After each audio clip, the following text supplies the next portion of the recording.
안녕하십니까. 신인근의 국방TV 시큐리티 뉴스입니다. 자, 오늘도 우크라이나 전황 알려드리도록 하겠습니다. 자, 우크라이나가 자포리자를 때릴 거냐, 바흐무트를 때릴 거냐, 헤르손을 때릴 거냐, 지금 뭐 헷갈리게 이렇게 지금 뭐 교란작전을 하고 있는데, 그 자포리자주의 남부 최대 도시 멜리토폴 이 지역의 보급로 고속도로 다리를 끊어버렸어요. 그러면서 그 북쪽에 있는 바실리카라고 하는 전선 지역이 있는데, 여기에서 공세를 펴서 몇 개 정착촌을 빼앗았어요. 자, 이렇게 되면 러시아 입장에서는 자포리자구나 라는 생각이 들 텐데, 자, 자포리자에 지금 우크라이나군이 뭔가 의미 있는 공격을 했습니다. 자, 그러면서 이 중앙 시베리아 지역이죠. 카자흐스탄 동북쪽, 몽골 서북쪽에 있는 노보로시비르스크 주의 예비군 동원장에 3,000명이나 지금 모아놓고 방치를 해놓은 이런 상태. 제가 뭐 매일 지금 러시아군 정말 황당한 내용들을 보내드리고 있는데, 정말 황당하고 불쌍한 내용 또 알려드리도록 하겠습니다. 자, 우크라이나는 어디로 치고 들어갈까요? 그리고 라스푸티찬 끝난 건가? 지금 현재 우크라이나의 기온, 연말까지의 기온까지 다 정보를 알려드리도록 하겠습니다. 신인근의 국방TV 구독, 알림, 좋아요 눌러주십시오. 전과를 먼저 보겠습니다. 병력은 500명 사살했습니다. 전차 없습니다. 아니, 어제만 해도 24대 격파했는데 오늘은 없습니다. 이게 뭐 전과를 한 번에 뭐 이렇게 몰아서 카운팅을 하는지, 아니면 정말 어제는 24대니까 전차부대 박살나니까 오늘은 러시아가 야, 전차부대는 뒤로 빼, 이렇게 해서 전차를 다 보호했는지는 모르겠습니다만은 이렇게 널뛰기가 굉장히 심하네요. 장갑차는 2대, 차량은 5대, 특수장비 1대. 특수장비 이런 것들은 뭐 대부분 그 방공 무기들이 되죠. 그리고 야포는 2문인데 다련장 로켓이 무려 7문입니다. 그래서 쌍방간에 포격전, 그러니까 대화력전이 굉장히 치열하게 벌어지는데, 러시아로서는 다련장 로켓이 하루에 7문이 격파가 됐으면 굉장히 치명적인 손상을 입었다라고 볼 수가 있는 것이고, 지금 주로 이제 전투가 벌어지고 있는 곳이 크레미나, 스바토베, 이 북쪽이죠. 루한스크주, 그리고 이 도네츠크주의 바흐무트, 이 지역 2군데인데, 바흐무트 지역에서는 우크라이나군의 포병 화력이 상대적 우위에 있답니다. 그리고 크레미나, 이 루한스크 쪽에서는 쌍방간의 화력이 비슷하답니다. 자, 이런 와중에 이렇게 다련장 로켓이 무려 7문이나 격파됐으면 러시아로서는 정말 뼈아픈 손실이 아닐 수 없다라는 생각이 들면서 무인 항공기나 미사일, 항공기 이런 것들은 오늘은 없습니다. 자, 이런 전과 바탕으로 전선 상황을 보겠는데요. 자, 백악관이 지난주에 이어서 며칠 내로 추가 군사 지원을 발표할 것이다 라고 했어요. 지난주에 2억 7,500만 달러어치 탄약을 공급하겠다 라고 했는데, 또 이제 뭐 아마도 뭐 탄약 이런 거 되겠죠. 지금 뭐 워낙 이 포병 화력 소모가 심하니까, 그래서 아마 또 탄약을 또 추가 지원하나 봅니다. 자, 독일이 PZH-2000 자주포 24문, 그리고 게파드 자주 대공포 7문을 추가로 공급한다 라고 발표를 했는데요. 게파드야 워낙 오래된 거, 그냥 뭐 퇴역한 거, 지장되어 있던 거를 끄집어내서 재생을 해가지고 지금 주는 거니까 독일 입장에서는 아까운 거 아닌데, 이 PZH-2000은 굉장히 고가의 장비죠. 이걸 24문 준다, 이거 엄청난 건데 24문을 준다 라는 거죠. 이게 실화냐? 그래서 아니, 독일은 레오파르트 2 A4 전차 이거 좀 달라고 하니까, 또 다른 나라들이 가지고 있는 거 좀 주려고 하니까 절대로 안 된다고 지금 막고 있죠. 그런데 또 폰은 이렇게 의외로 줍니다. 그래서 전차는 안 되지만 폰은 된다 라는 건데, 왜 이런 이상한 엇갈리는 행보를 할까 제가 생각해 보니까, 독일이 자기네들 무기, 특히 전차에 자신이 없나 봅니다. 예를 들어서 포 같은 건 대포병 사격을 받아가지고 뭐 격파되고 거 잘 안 보이죠. 그리고 이 우크라이나가 자기네들이 이 격파된 그런 사진들이나 이런 것들은 공개를 잘 안 하죠. 주로 누구든지 쌍방간에 서로 공격하고 한 것을, 전과 올린 것을 공개를 하는데, 사진을 PZH-2000 같은 경우는 만약에 파괴가 되더라도 그 사진이 유통이 안 될 가능성이 높고, 또 포라고 하는 것이 방어력에 중점을 둔 게 아니고 공격력에 중점을 두다 보니까 뭐 대포병 사격 받아서 파괴된 거 다 전부 이해가 되죠. 그런데 전차는 공격력과 방어력이 같이 돼야 되죠. 전차는 그야말로 몸빵을 해야 되는데, 그래서 한 방 맞아도 안 터져야 되는데, 이 독일 레오파르트 A4 전차 3세대 전차라고 하지만 완전히 직각의 두부장갑 뭐 그런 거 들어가가지고 자기네들은 쐈는데 혹시 러시아의 T-70이나 T-80을 못 깼는데 러시아 T-72가 쏜 125mm 포 맞고 독일제 전차가 격파됐다.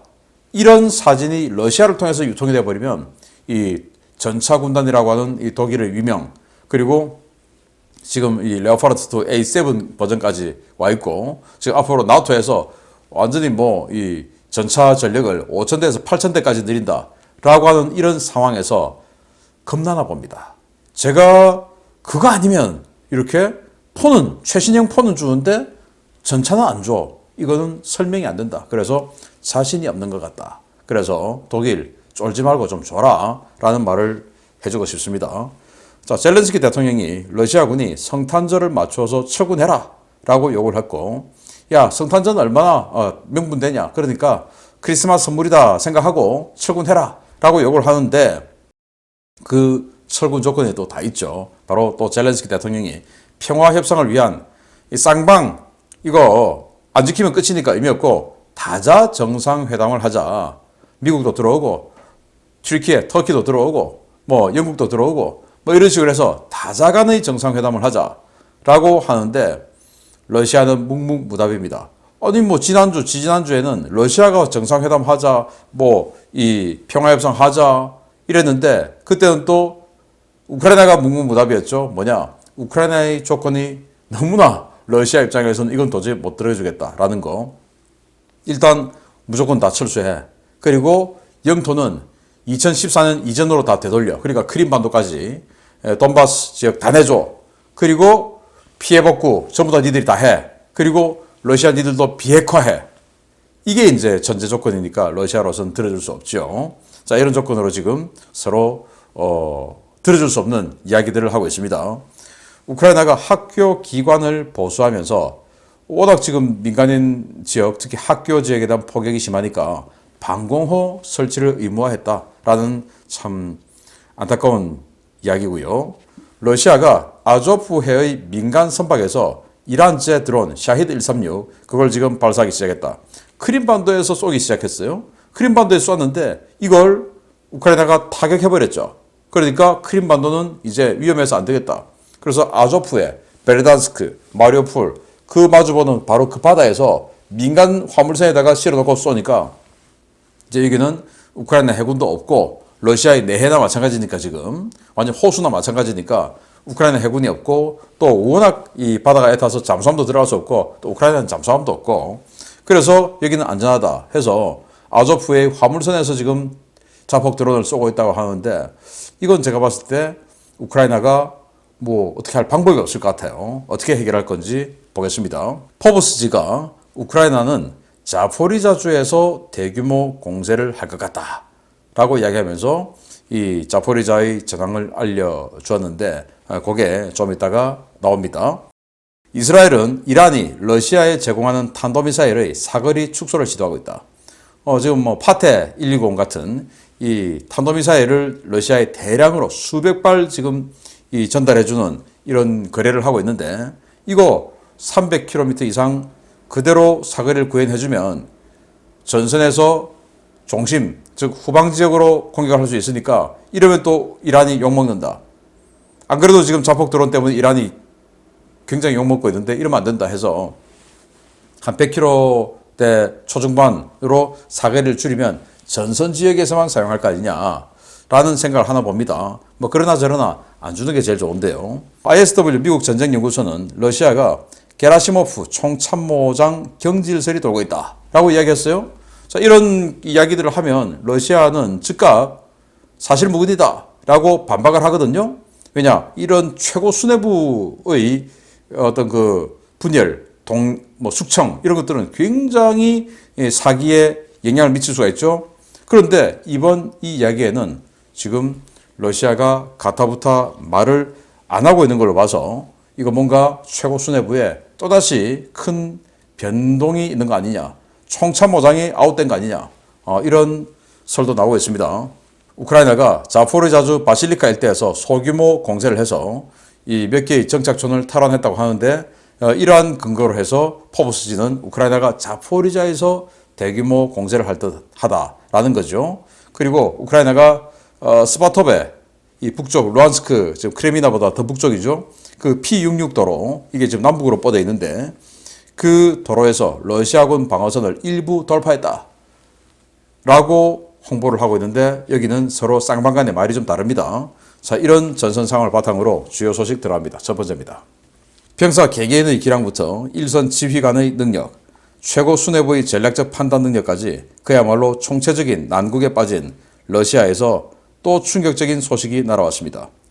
동원 예비군 최소 1개 연대급 병력이 당국의 방치로 시베리아 한복판에서 얼어 죽어가고 있다는 소식입니다.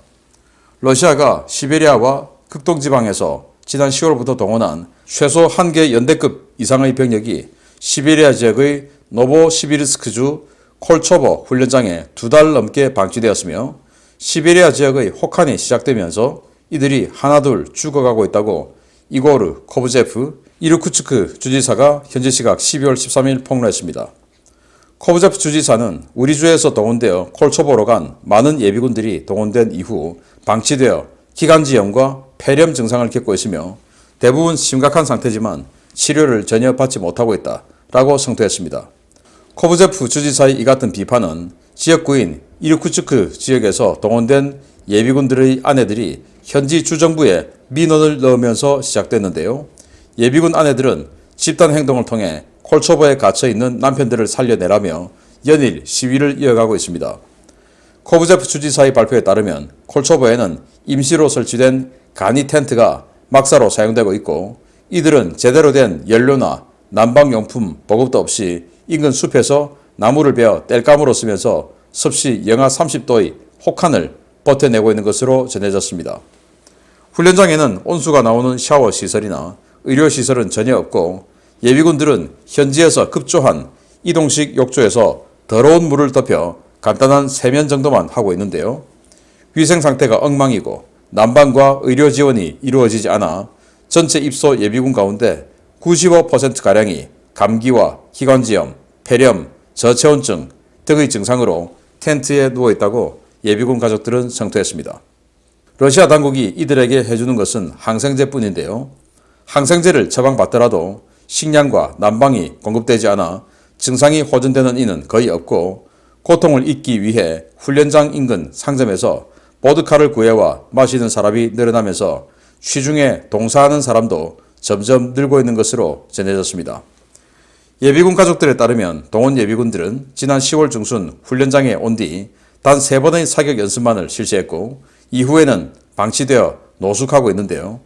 이따금씩 방문하는 간부들은 방탄복과 동계용 부츠, 방한 자켓 등을 최저 14만 루블의 가격표를 붙이고 장병들에게 판매할 뿐 병사들에게 그 어떤 관심도 갖지 않고 있다고 합니다.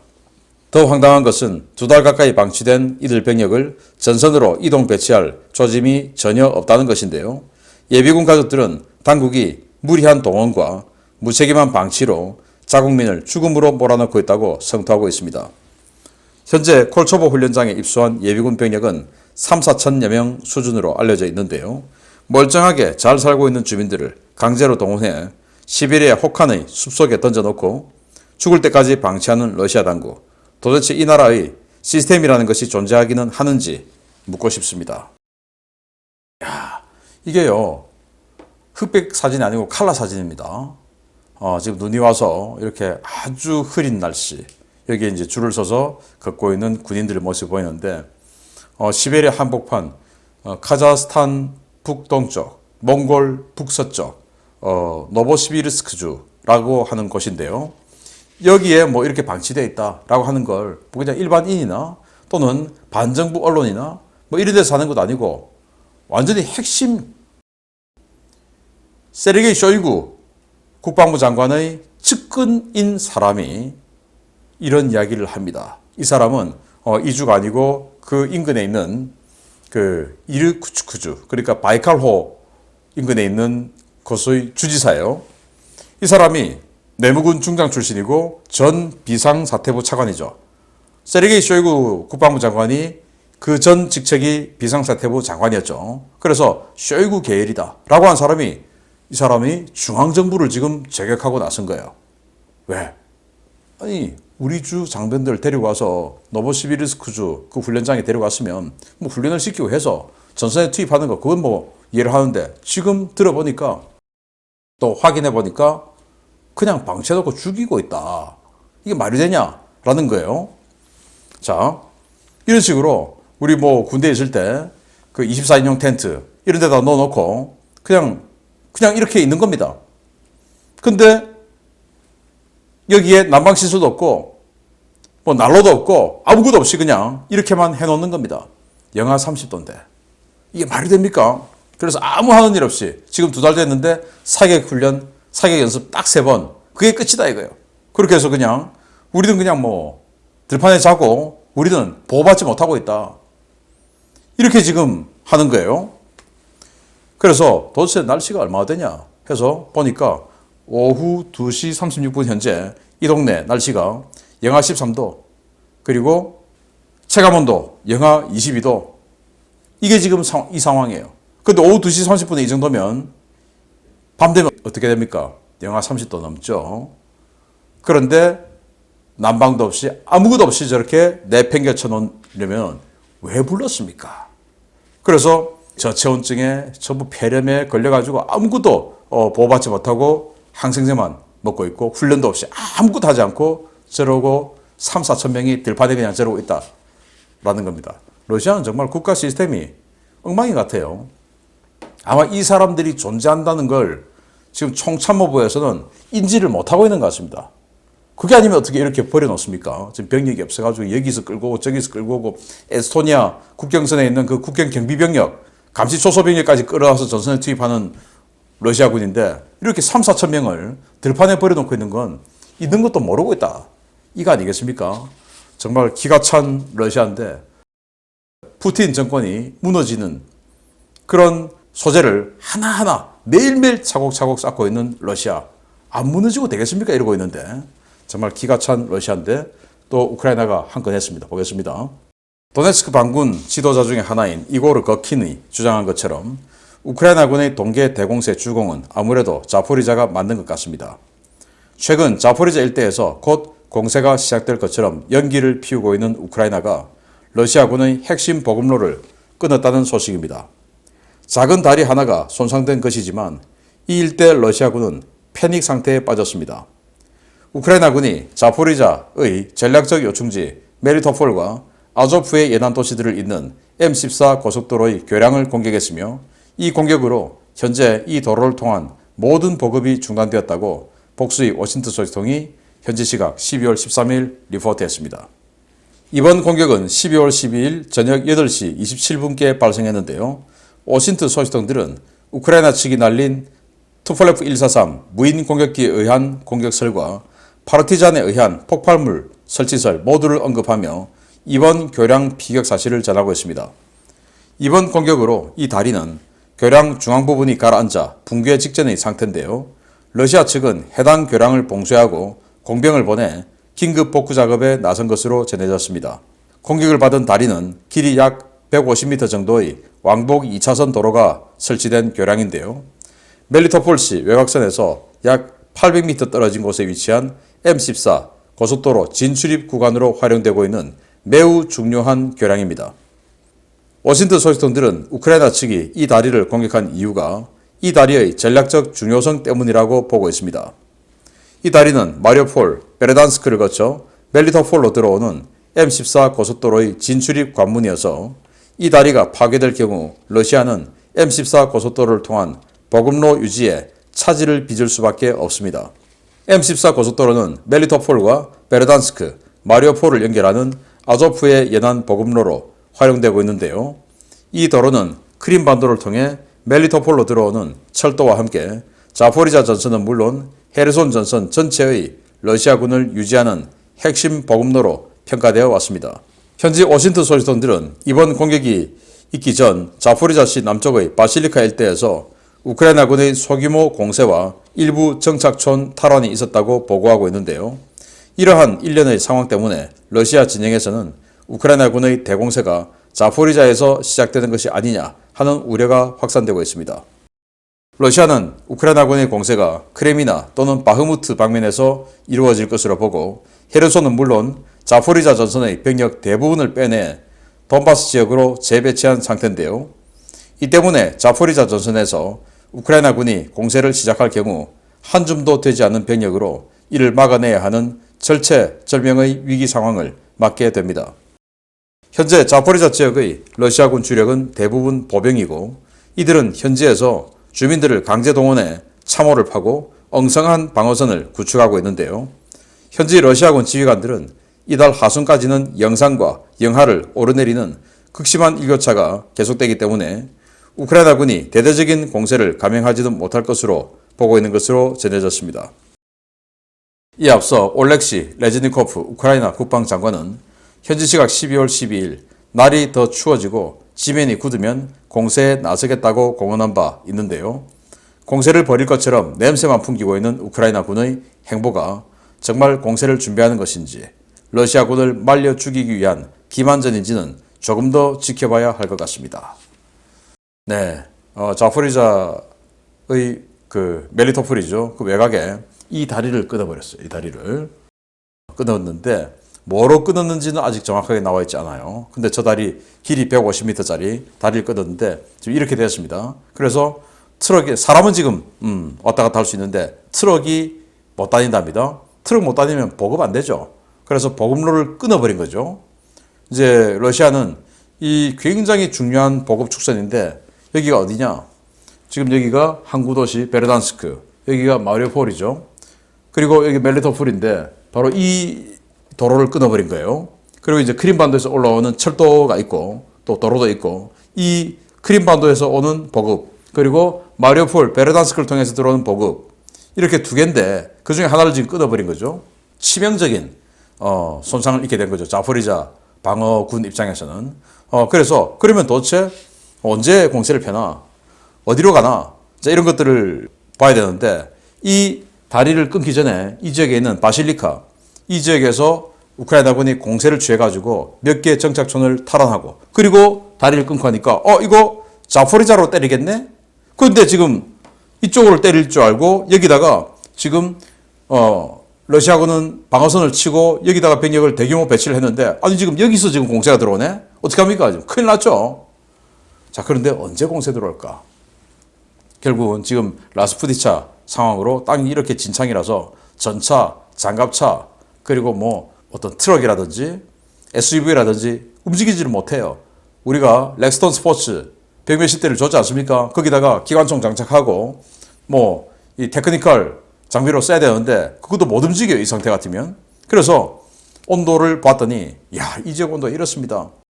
2.2도에서 0도, 5도에서 4.4도. 뭐 지금 이번 주 온도가 이래요. 그리고 토요일은 10도에서 5도. 완전히 그냥 뭐 봄 날씨죠. 그리고 연말 가도 12월 27일 가도 1.6도에서 영하 1.1도. 이래가지고는 땅이 얼질 않죠. 그러니까 이 상태 같으면 물론 이게 전체 온도는 아닙니다만은 여기 지금 자포리자 온도예요. 이 상태 같으면 연말까지도 대규모 공세는 힘들겠다라는 생각이 드네요. 아무튼 빨리 이 땅이 꽁꽁 얼어야 뭔가 의미 있는 공세가 펼쳐질 텐데 자, 이런 상황 같으면 그럼 누가 손해냐? 러시아가 손해입니다. 왜냐? 이렇게 되면 참호적 환자가 발생을 합니다. 땅이 얼어버리면 아예 이 습기의 노출이 덜 돼서 참호적 환자가 안 생기는데 이렇게 질척질척 해버리면 참호적 환자가 생기죠. 그래서 이런 상황 같으면 방어를 하고 참호 속에 들어가 있는 러시아군의 비전투 손실이 기하급수적으로 늘어날 거예요. 그래서 칠 것처럼 해서 계속 참호 속에 들어가 있게 만들고 이렇게 질척 있는 참호 속에서 습기는 들어오고 결국은 참호적 절단해야 되는 이런 비전투 손실을 강요하는 것은 아닌가라는 생각도 해봅니다. 계속 알려드리겠습니다. 마치겠습니다. 감사합니다.